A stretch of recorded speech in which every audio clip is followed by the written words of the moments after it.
Well, Reston Regional Library is thrilled and honored to be chosen as one of 50 libraries nationwide to participate in this program, the Great American Read. Well, as part of this PBS series, we're counting down to what is America's best loved novel from the list. The list was chosen from a nationwide survey that was representative and demographically diverse. And from that list, we're going to narrow down to the number one in the fall.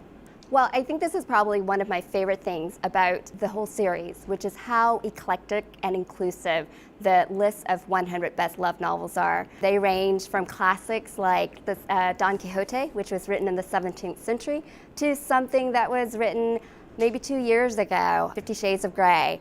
But in between those, there are also age target.